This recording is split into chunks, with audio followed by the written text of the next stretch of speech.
Nā te whakakoretanga o ngā here i ngā upoko o te hunga kanoarai kore, ka wātea anō rātou ki te mahi i ngā mahi i te mahia e rātou i mui te tainga mai o te kōwhiori.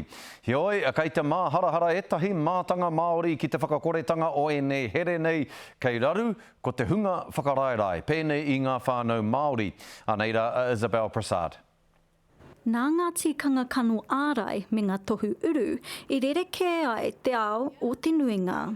Ētahi i tukuna e o rātou wāhi mahi, tērā ētahi here ki runga i a rātou, no reira ngā porotehi nui.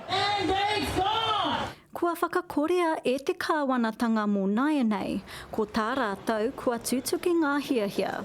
Well, thanks Auntie Cindy for getting rid of these mandates and getting rid of the vaccine passport, eh? Ki te tai tokiro, te rohe ōraro rawa mō te hunga kano ārai, he nui tonu i raru i ngā ture nei. And I couldn't go to the Treaty of Waitangi meeting and sit inside the hall. We're free now, we can do whatever, go into restaurants and just be a normal person. Engari, nā te whakangāwari ake o ngā ture, tērā te āwangawanga kararu ētahi. So I was born with a really rare heart condition. There'll be a lot of people out there that potentially will start to relax on that, and for me, just got to be really cautious in that scenario. Raru ai te hunga whakarairai. It's just trying to minimise that kind of exposure to it through Omicron, and so far that's been successful, but of course, the stakes are high for me. Hei tā ētahi mātanga hauora, he moata rawa, kei riro ko Māori te papa. It just places more pressure on vulnerable Māori and Pacific communities. I mean, we're doing really, really well at the moment, and the real question that emerges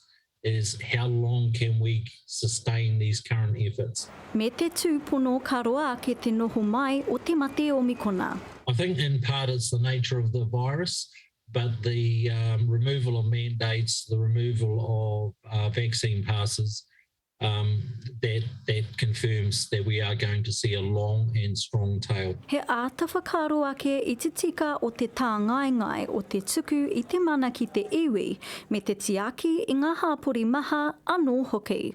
Isabel Prasad, Te Karere.